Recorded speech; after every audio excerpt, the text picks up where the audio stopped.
Buenos días o tardes o noches, lo que corresponda. Bienvenidos al canal de Sacerdote Católico.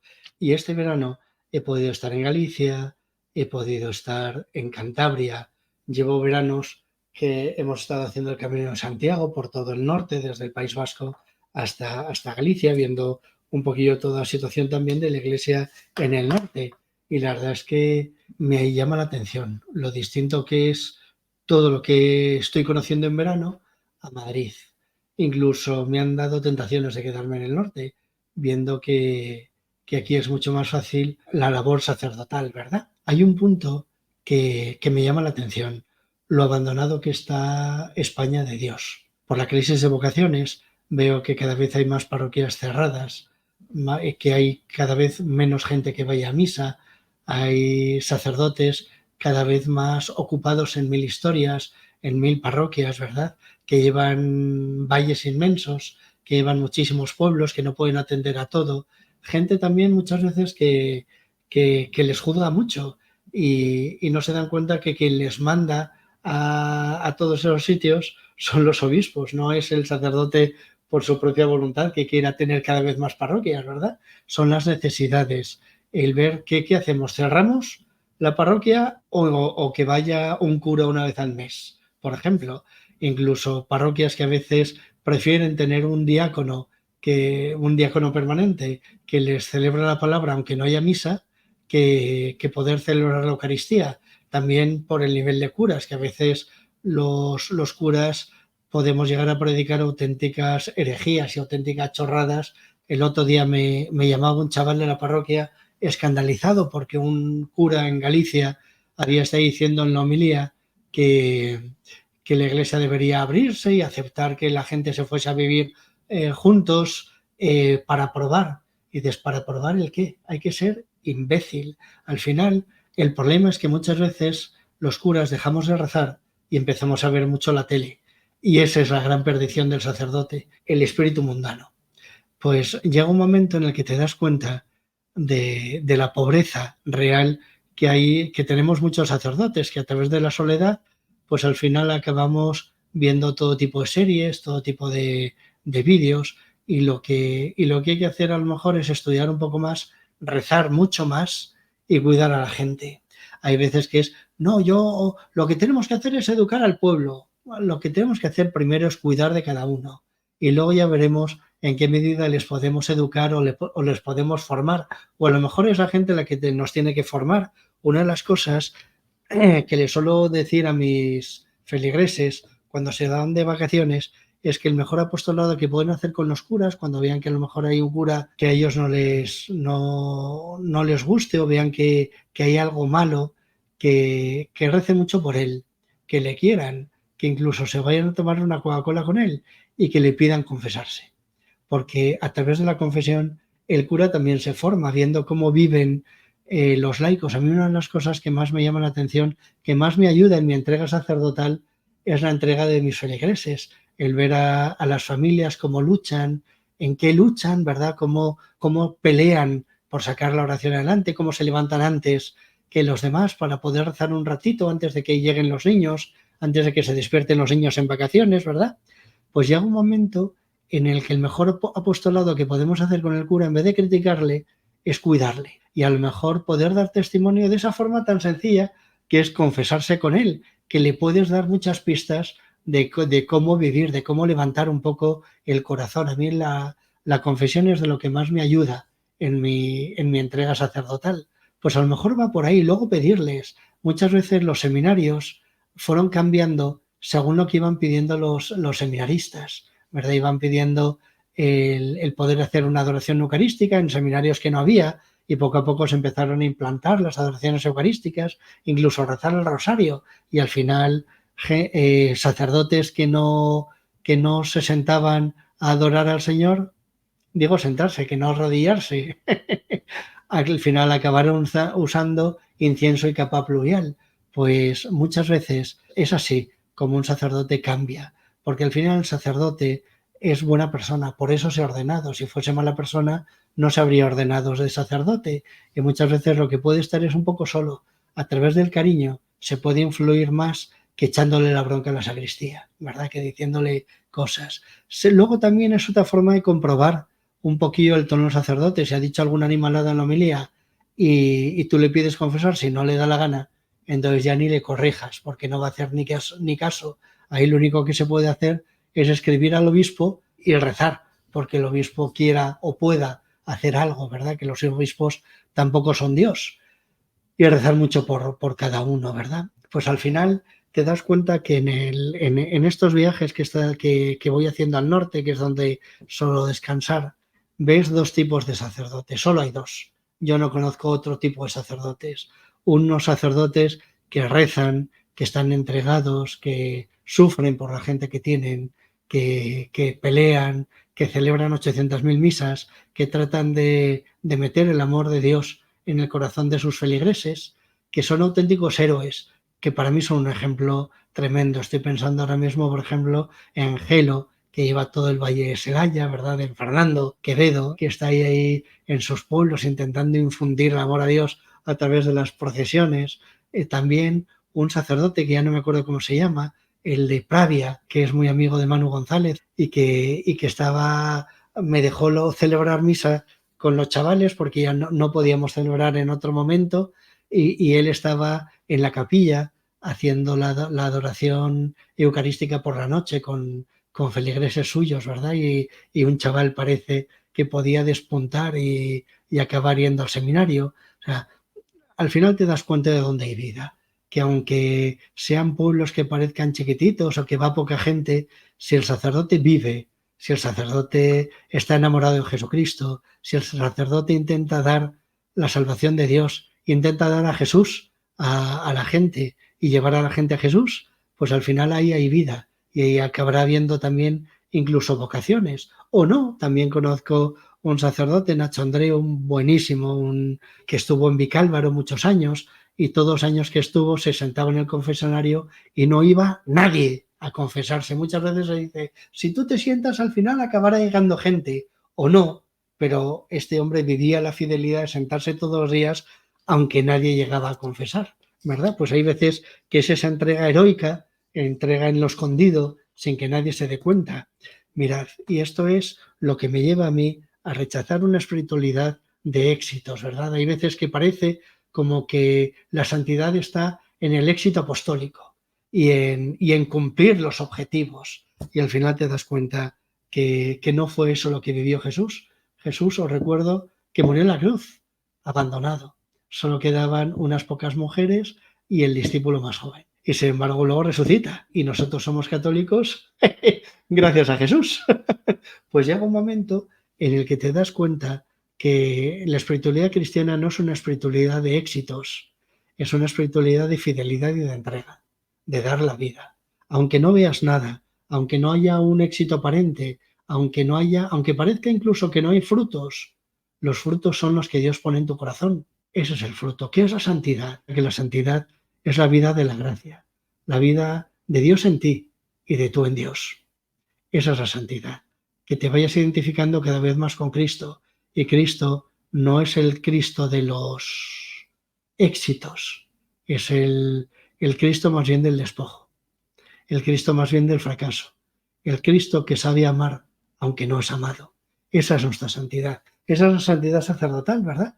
Configura con tu vida la pasión de Cristo. Pues vamos a pedirle al Señor por todos los sacerdotes, vamos a pedirle al Señor por las diócesis de España que pueden estar más abandonadas, ¿verdad? Yo recuerdo cuando estaba don Carlos de obispo en Teruel, que era el sacerdote más joven de su diócesis, siendo el obispo, que él era el que se encargaba de la pastoral vocacional, porque todos los sacerdotes de Teruel eran mucho mayores que él. Pues vamos a pedirle al Señor por nuestra fidelidad, vamos a pedirle al Señor por la santidad de tantos sacerdotes que se entregan. Y vamos a pedirle por los sacerdotes que se han quedado tan abandonados que incluso han abandonado a Cristo y que viven el misterio como una tortura y como un tormento y que viven intentando quitarse la misa de encima, que también los hay, por desgracia, y que también me puede pasar incluso a mí. Pues vamos a pedirle al Señor que nos encienda, que nos enamore, que nos pegue ese fuego del amor de Dios que ardía en el corazón de San Agustín.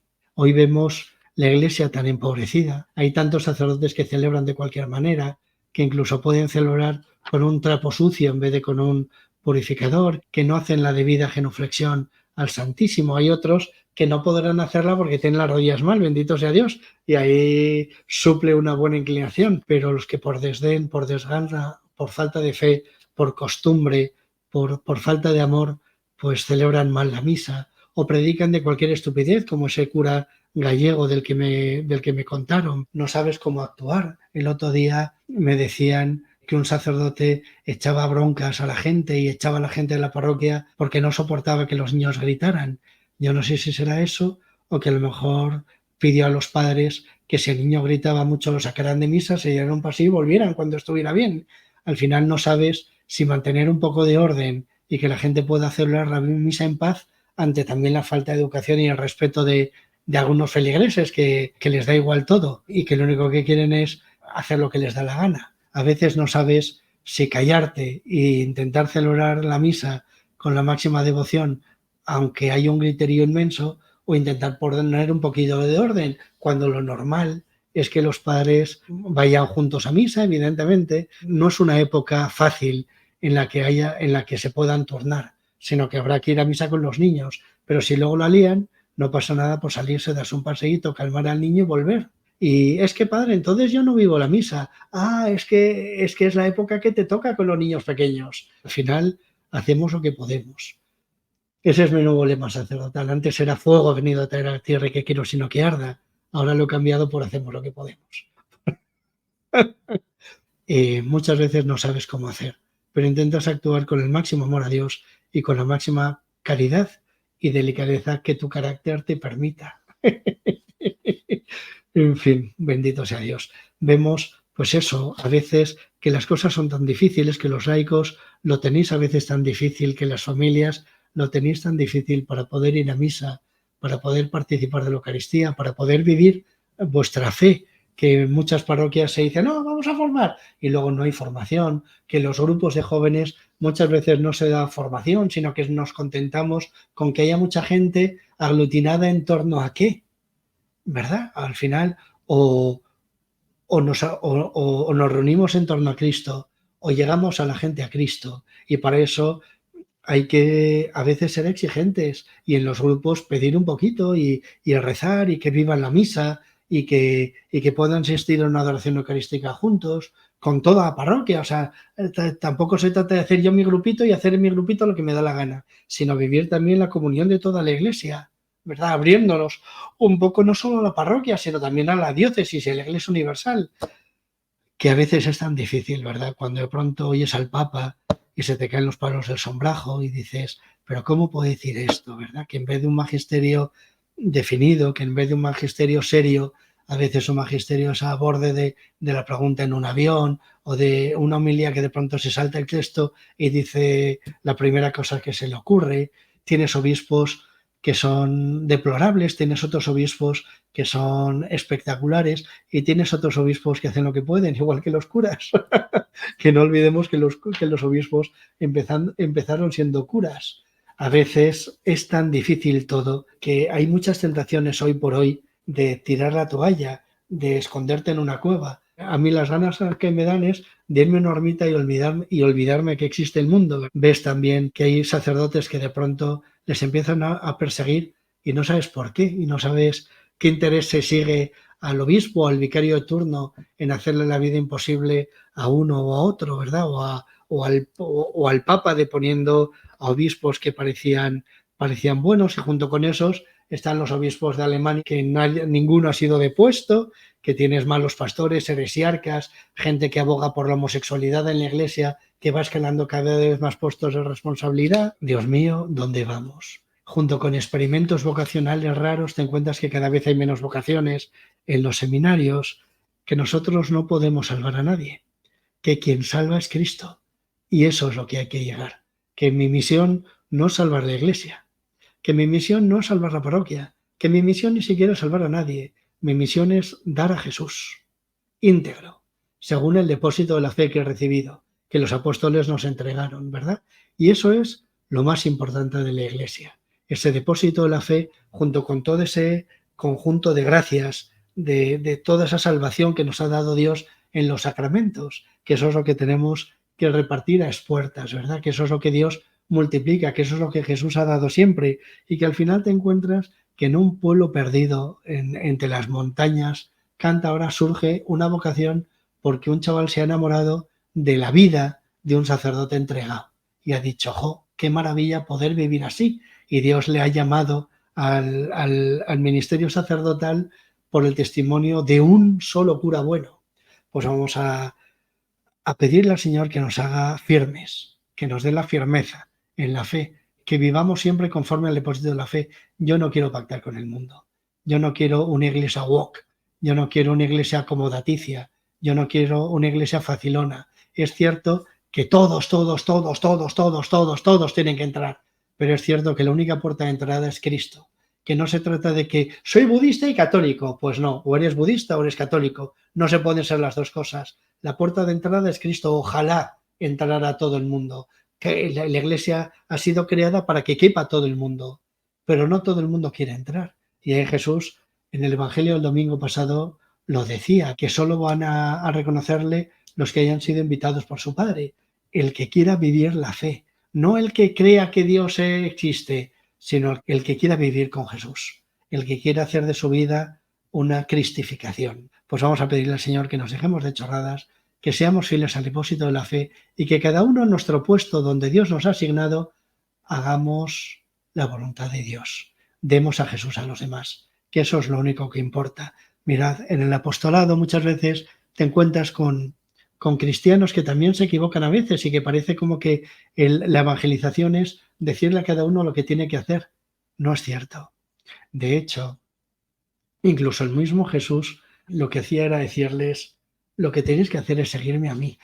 ¿Cuál es la voluntad de Dios? Que creáis en su enviado, que creáis en Jesucristo. Eso es lo que tenemos que hacer, conectar a la gente con Jesús. Y luego ya Jesús es el que va diciendo a cada uno lo que tiene que hacer. Yo tengo ahora un ejemplo extraordinario en una chiquilla que se acaba de convertir y sin que nadie le diga nada sabe perfectamente lo que tiene que hacer, porque es el Espíritu Santo el que la va guiando. Es la palabra de Dios en la Sagrada Escritura y en la Sagrada Tradición de la Iglesia la que la va orientando. Al final, naturalmente, de una conversión real surge un cambio de vida también. Pero lo importante no es que le digamos a todo el mundo lo que tiene que hacer, sino que les llevemos a Jesús. Eso es lo único que importa. Hablar de Jesús, llevarles a Jesús, que tengan un trato directo e íntimo con Jesús. Y ahí ya, sinceramente, habrá métodos, habrá cosas, pero ya me da igual. A mí lo único que me importa es llevar a Jesús a cada uno. Y yo, gracias a Dios, el Señor me ha confiado los que no son de nadie. Esa es mi misión, llevar a los que no son de nadie a Jesús. Pues vamos a pedirle a Dios que cada uno en nuestro lugar llevemos a todas las almas a Jesús. Que demos a Jesús a este mundo que tanto necesita, que no nos callemos esta palabra de la verdad que nos ha sido revelada y nos ha sido entregada en el Evangelio, que no hay palabra más verdadera que esta palabra de verdad. Vamos a pedirle al Señor que dé fecundidad a nuestra vida, no que nos dé números, no que nos dé éxitos. Yo lo único que quiero es ser fiel hasta la muerte, que es lo que decía la Madre Teresa de Calcuta, que ya estamos en su novena, que Dios no nos ha pedido éxito, que Dios lo que nos pide es fidelidad. Pues vamos a pedirle al Señor que podamos enamorarnos de Él, que podamos vivir siempre con Él y que recemos por nuestros pastores, ¿verdad? Cuando hay un pastor enamorado, la gente lo tiene mucho más fácil para llegar a Jesús. Pues vamos a pedirle al Señor por nuestros pastores y vamos a hacer con ellos el apostolado del cariño, el apostolado filial, el apostolado también de la fraternidad. Qué maravilla poder tomarse una cervecita, una Coca-Cola con gente que te quiere. Y ahí el sacerdote siempre escucha de una manera peculiar. Muchas de las personas que me han cambiado los criterios, que me han cambiado el punto de vista, ha sido porque me lo han dicho con cariño en torno a una jarra de cerveza. Pues vamos a pedirle al Señor eso, porque todos los sacerdotes que puedan estar más abandonados pueden encontrarse con gente que les quiera. Bendito sea Dios. La bendición de Dios Todopoderoso, Padre, Hijo y Espíritu Santo, descienda sobre vosotros y os acompañe para siempre. Amén.